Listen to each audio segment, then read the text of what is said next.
Y vamos con flujo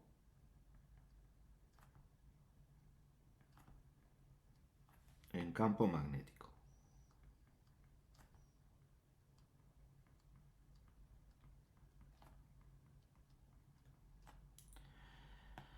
Lo primero, el concepto de flujo es el mismo para campo eléctrico, para campo gravitatorio, para campo magnético y para cualquier campo, porque el flujo no es ni más ni menos que el número de líneas de campo que pasan por una determinada superficie. ¿Vale? Ponemos la definición.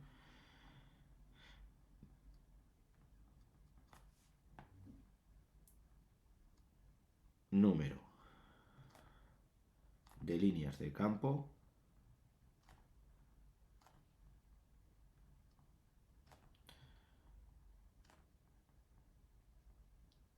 que pasan por un diferencial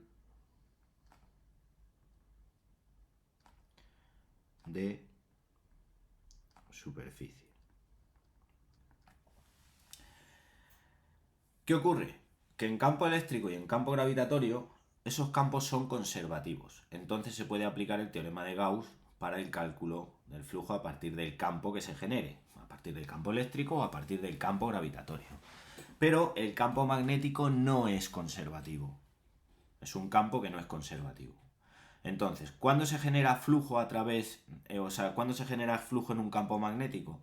Pues cuando nosotros tenemos una espira, un conjunto de espiras, un solenoide, a partir del cual a partir del cual nosotros hacemos que pase un campo magnético. ¿Vale? El esquema sería algo así. Supongamos que nosotros tenemos un solenoide, que es un objeto que está formado por un conjunto determinado de espiras, n espiras. Entonces,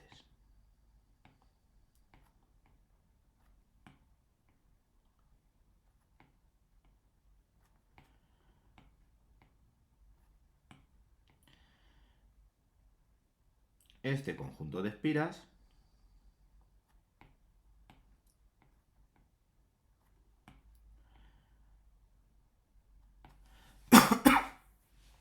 ese solenoide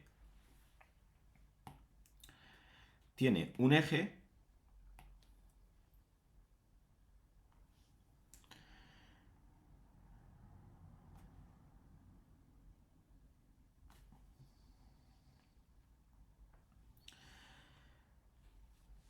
un segundo, lo he pintado muy arriba.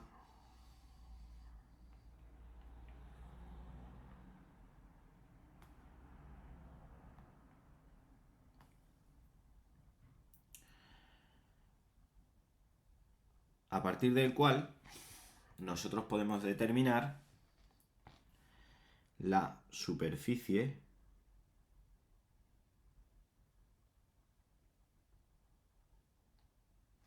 a través de la cual va a circular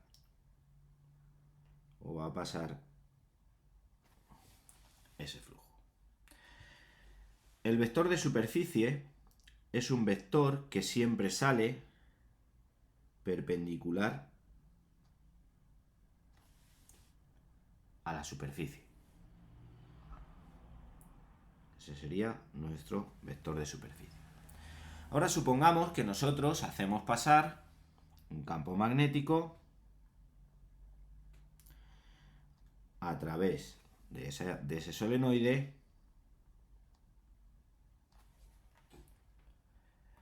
formando un ángulo determinado, el vector de campo magnético con el vector del solenoide formando un ángulo θ.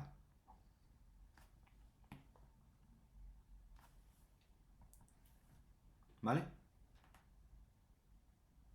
Bien. El flujo, que se denota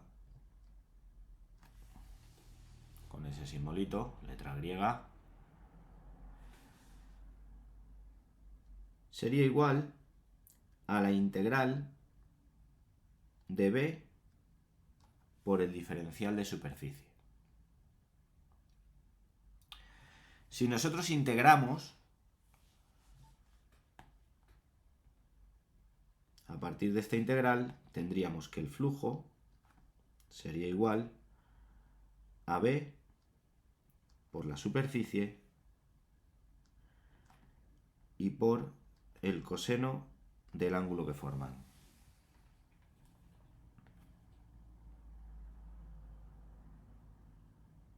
¿De acuerdo? Bien. Primer punto. Al ser un campo no conservativo, tenemos la posibilidad de que ese flujo no sea constante. ¿Cuándo tenemos un flujo constante? Pues cuando no varían ni la intensidad de campo, ni varía la superficie, ni varía el ángulo que forman. ¿Qué ocurre?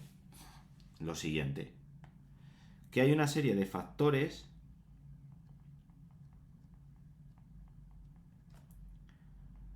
que modifican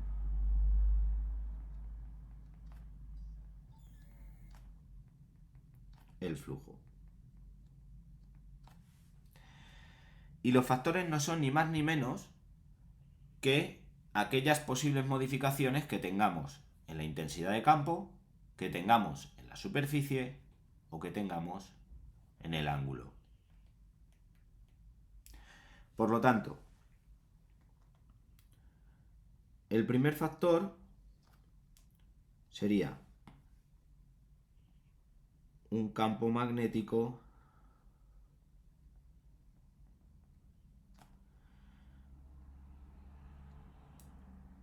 variable. ¿Variable en función de qué? Pues normalmente variable en función del tiempo.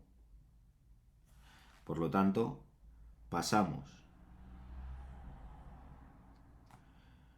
de B a BT. Es decir, B constante a BT, que es una expresión del campo en función del tiempo. ¿De acuerdo? El segundo factor, tener una superficie variable. ¿De acuerdo? Superficie variable.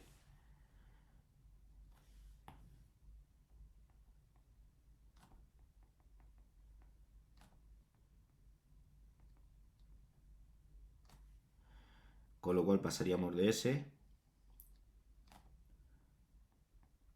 a S en función del tiempo. Y tercer factor,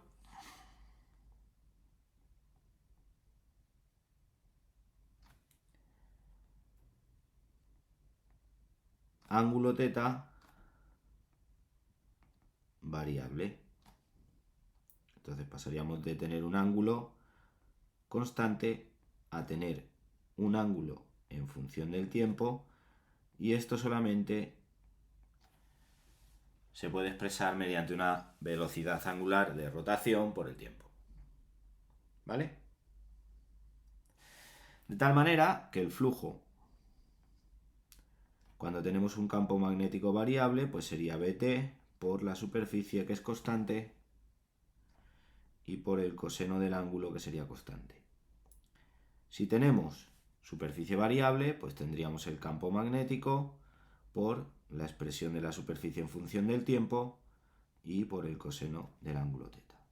Y si tenemos un ángulo variable, tendríamos B constante, S constante y el coseno de omega t. Ojo, ¿se puede plantear un problema en donde tengamos los tres factores variables? Perfectamente.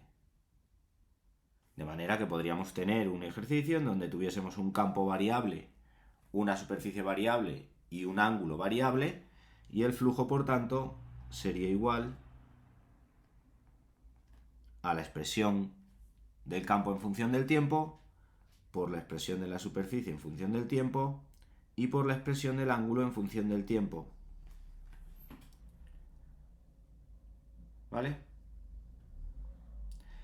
¿Por qué es tan importante este concepto?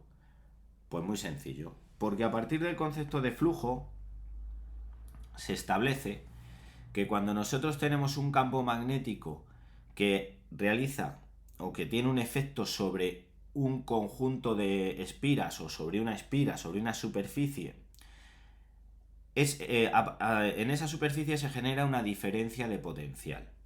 Y esa diferencia de potencial no es ni más ni menos que la fuerza electromotriz inducida. ¿Vale? Entonces,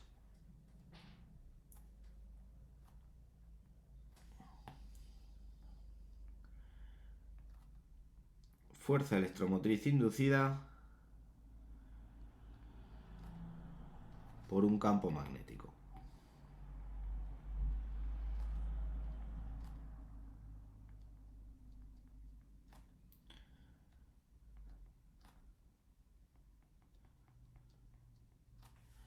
La fuerza electromotriz inducida por un campo magnético se puede expresar como CEM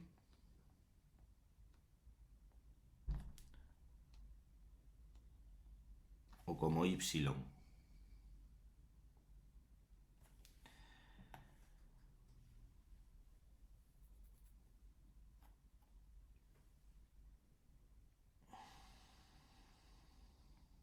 Y la fuerza electromotriz inducida no es ni más ni menos que menos el diferencial del flujo con respecto al tiempo. Es decir, cómo varía el flujo en función del tiempo. ¿Vale? Cómo varía el flujo en función del tiempo. Y equivale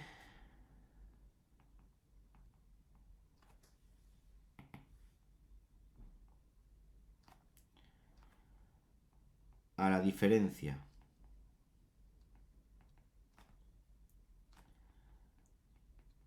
de potencial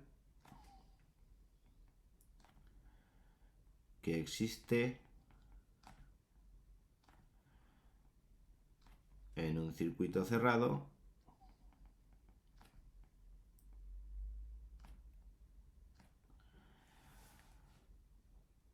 con la forma que sea. Puede ser una espira cuadrada, una espira rectangular, una espira de la manera que sea. ¿Vale? Bueno. Obviamente, cuando tenemos esta... O sea, vamos a ver tres supuestos, ¿de acuerdo? Donde vayamos a tener esos factores que modifican el flujo y cómo se van a provocar esos factores que se modifican el flujo. Supuesto 1.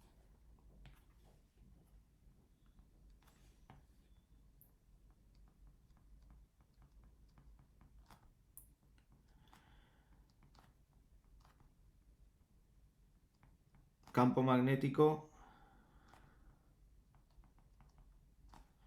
variable. Bueno, imaginemos que tenemos un espacio tridimensional con nuestros ejes habituales. ¿De acuerdo, Ángeles? Y en este espacio tridimensional con nuestros ejes habituales, donde tendríamos nuestros ejes positivos y nuestros ejes negativos, en este espacio tridimensional colocamos una espira, de la forma que sea.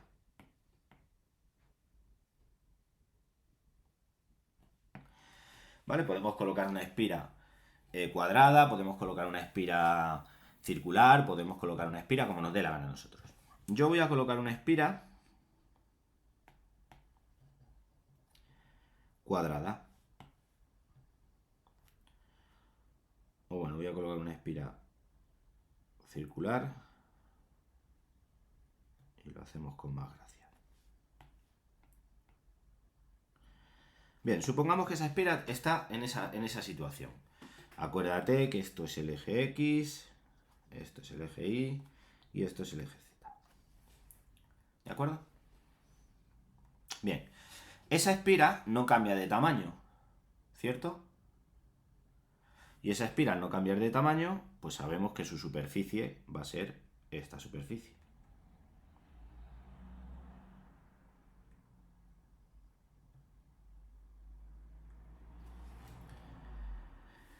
Esa superficie generará siempre un vector que será este vector. Y este será nuestro vector superficie. Ahora supongamos que nosotros hacemos que esa espira esté en una zona del espacio donde está presente un campo magnético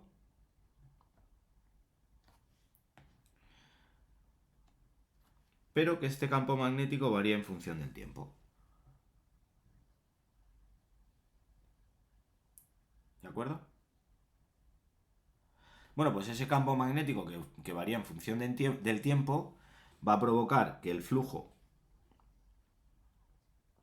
sea igual a B en su expresión temporal por el valor de la superficie y por el coseno del ángulo que forman estos dos, que sería este ángulo de aquí, y que la fuerza electromotriz inducida sería igual a la derivada, bueno, menos la derivada de la expresión temporal por S y por el coseno del ángulo. ¿Vale? Bien, supongamos que tenemos la misma situación con una espira circular, pero en este caso esa espira circular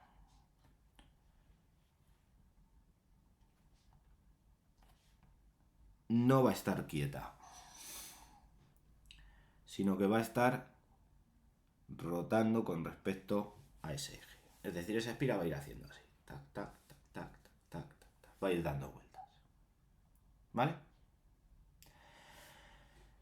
Supongamos que ese giro que va haciendo, ¿vale?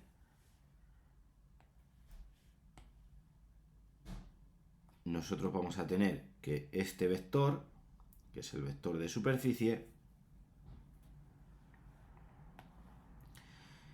va a ser siempre el mismo, porque la superficie de esa espira va a seguir siendo pi r cuadrado.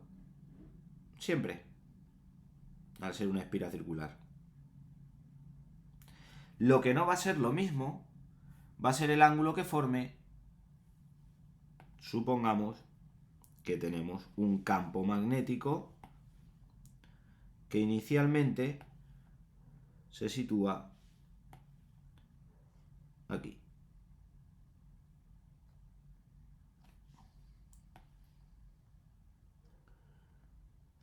Campo magnético constante. Al producirse el giro de esa espira gira con una velocidad angular. ¿De acuerdo? Esa espira gira con una velocidad angular. Y ese giro, como sabemos,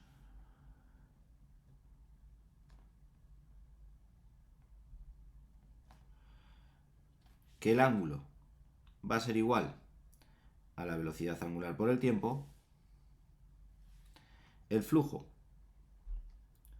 va a ser igual a B por S por el coseno de omega t, y la fuerza electromotriz inducida va a ser igual a menos B por S por omega y por el seno de omega t, porque la derivada del coseno es menos seno, con lo cual positivo. ¿Vale? Que este sería el supuesto 2,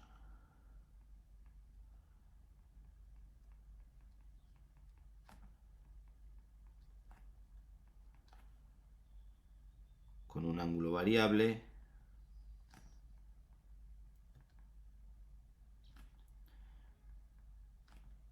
por el giro, bueno, por la rotación, perdón,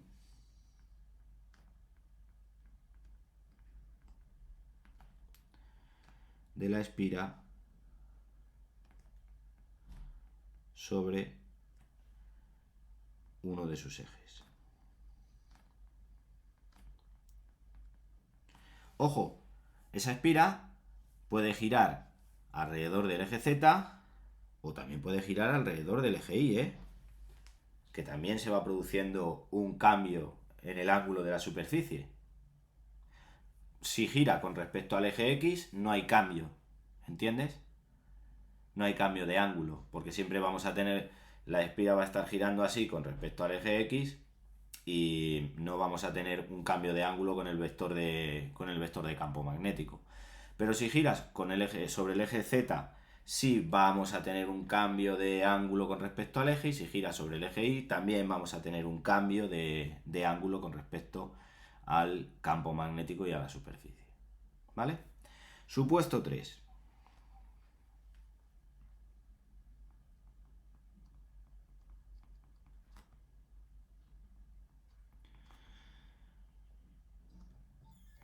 Cambio de la superficie.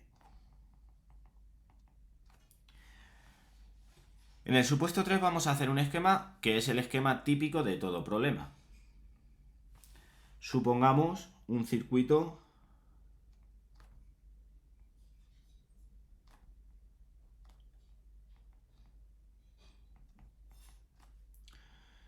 que tiene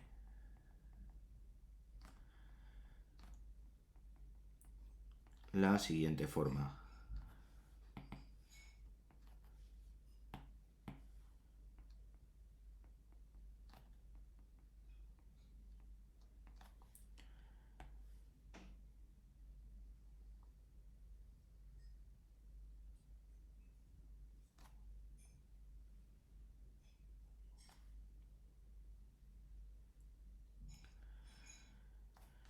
Ese sería los hilos del circuito. Y supongamos que en este circuito tenemos una resistencia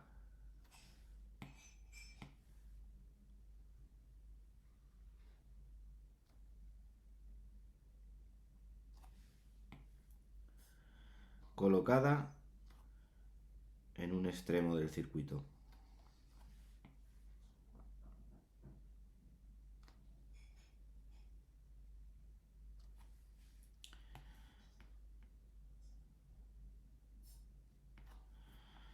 Aquí tendríamos una resistencia R.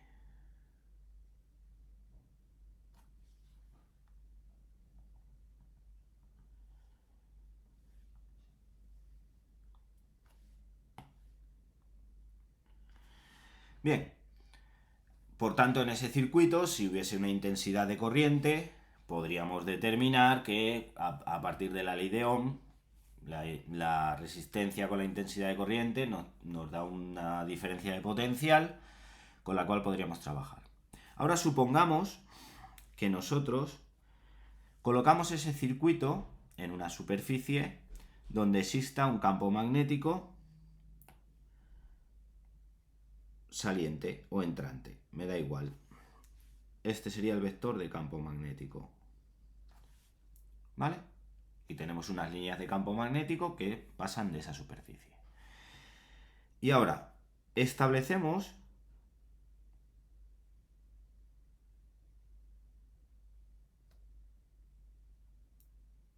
un objeto que va a ser una varilla que se mueve en cualquiera de estos dos sentidos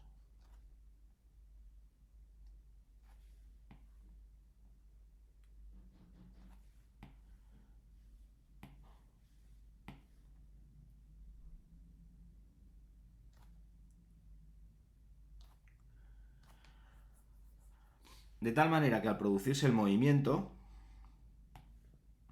de la varilla, al producirse el movimiento de la varilla, que se puede mover, como digo, en cualquiera de los dos sentidos, va modificando la superficie sobre la cual se va a producir el campo Es decir, la superficie sobre la que se va a aplicar el campo magnético sería esta superficie.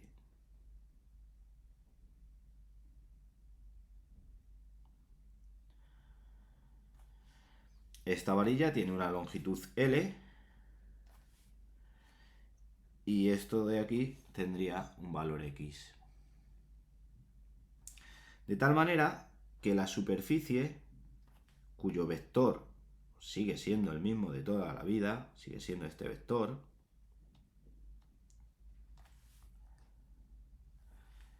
la superficie la podemos calcular a partir del producto de la longitud por el tamaño del lado. Longitud de la varilla por el tamaño del lado. Bien, si la varilla se mueve,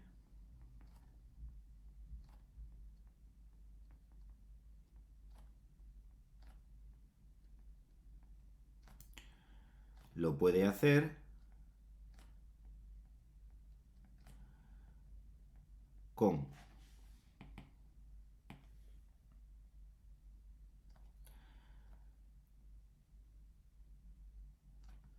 un movimiento rectilíneo uniforme, y si lo hace con un movimiento rectilíneo uniforme, el espacio va a ser igual a la velocidad por el tiempo, es decir, a la velocidad a la que se mueva por el tiempo que esté moviéndose. Y si lo hace con un movimiento rectilíneo uniformemente acelerado, el espacio será igual a la velocidad inicial, si la tuviese, por el tiempo, más un medio de la aceleración por el tiempo al cuadrado. Entonces, dependiendo de si se mueve con una velocidad constante o se mueve con una aceleración constante, vamos a tener una superficie distinta. ¿De acuerdo? Y esto es lo que sería la expresión de la superficie en función del tiempo para un movimiento rectilíneo uniformemente acelerado, y esto es lo que sería la superficie con respecto al tiempo para un movimiento rectilíneo uniformemente acelerado. De manera que supongamos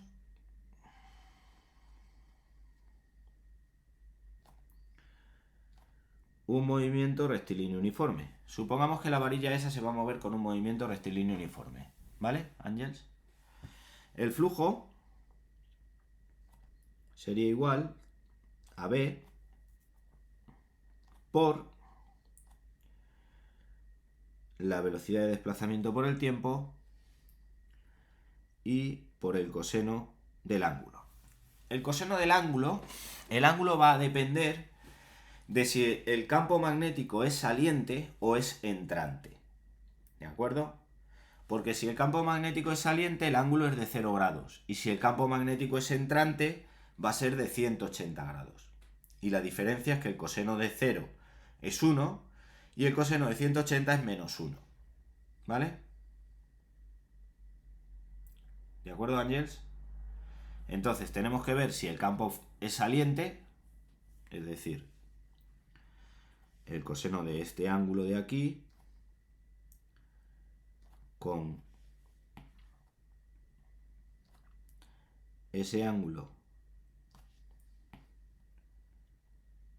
de 0 grados, si en el plano nosotros tenemos un campo saliente,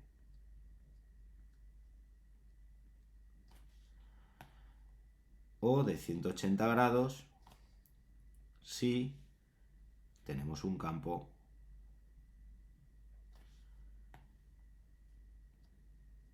que penetra en la superficie del plano. ¿Vale? Y ahora, la fuerza electromotriz inducida sería igual a menos B por la velocidad por el coseno del ángulo que forme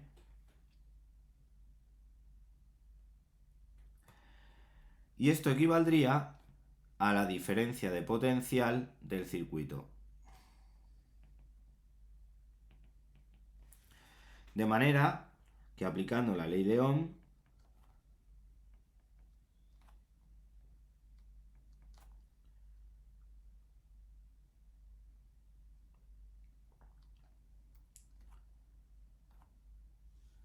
tendríamos, la ley de Ohm dice que la intensidad de corriente depende de la diferencia de potencial partido por la resistencia,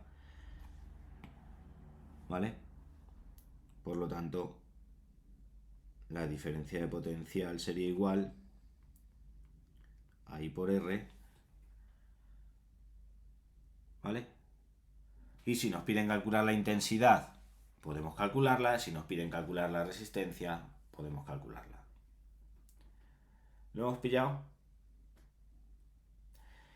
Estos son los tres supuestos que nos pueden poner en examen. Lo normal es que sea o el supuesto 2 o el supuesto 3.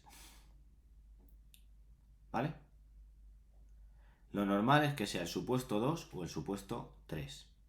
Pero estos dos supuestos, estos tres supuestos son los posibles. De hecho, si nos vamos a cualquiera de los exámenes, pues por ejemplo, el último que hemos estado haciendo, tenemos dos hilos conductores, no nos vale, pero el siguiente que hemos hecho, una espira cuadrada situada en el plano XY, se acerca a un hilo recto muy largo situado en el plano Y, circula una corriente de intensidad. Y si te das cuenta, en el apartado B nos dicen: una espira cuadrada de 5 centímetros de lado se encuentra en un plano perpendicular al campo magnético variable, supuesto 1. ¿Vale? Porque nos piden que calculemos el flujo y que calculemos el valor de la fuerza electromotriz inducida. Y el campo que nos dan es variable. ¿Vale? ¿Cuál es la diferencia? Que en vez de ser una espira circular, pues es una espira cuadrada. Pero me da igual. ¿Por qué?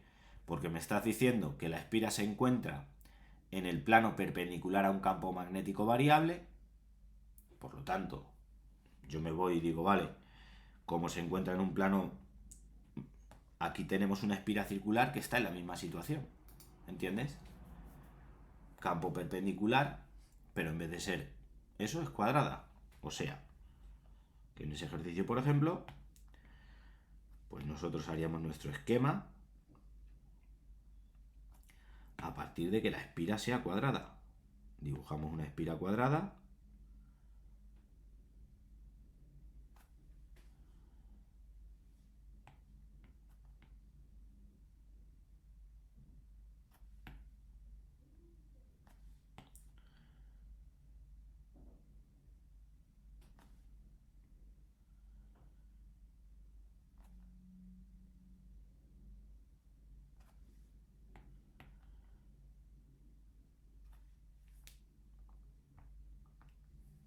Esa espira, su superficie sería esta. La estamos dibujando en un plano perpendicular a un campo magnético.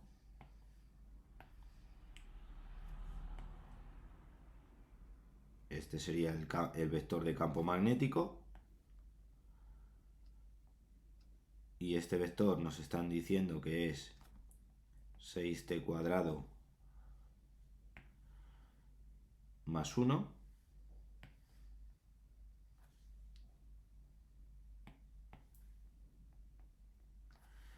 El vector de superficie va a ser este.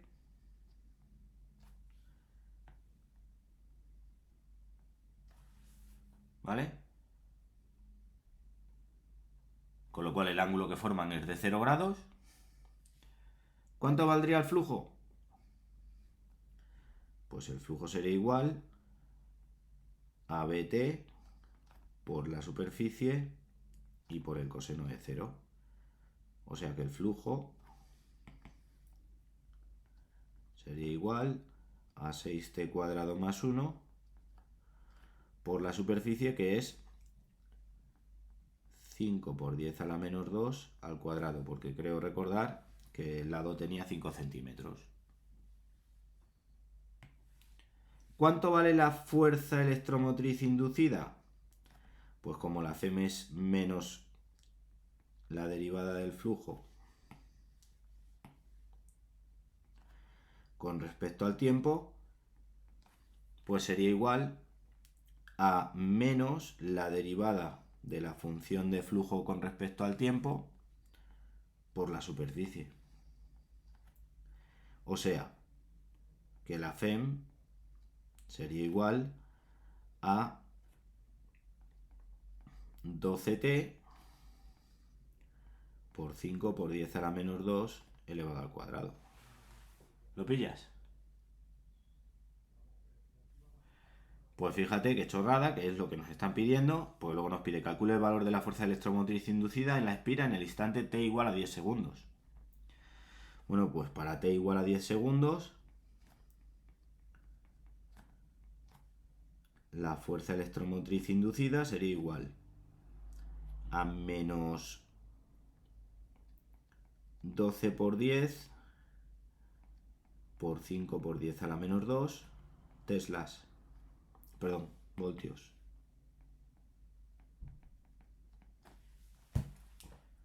¿Lo pillas, Ángel? Entonces, a la hora de la verdad, el ejercicio de campo magnético siempre va a ser más fácil que el de campo eléctrico. ¿Vale? Sin chorradas. Siempre va a ser más fácil. Porque vamos a poder aplicar cualquiera de los tres supuestos que acabamos de explicar para calcular flujos y para calcular Fem inducida. ¿Vale?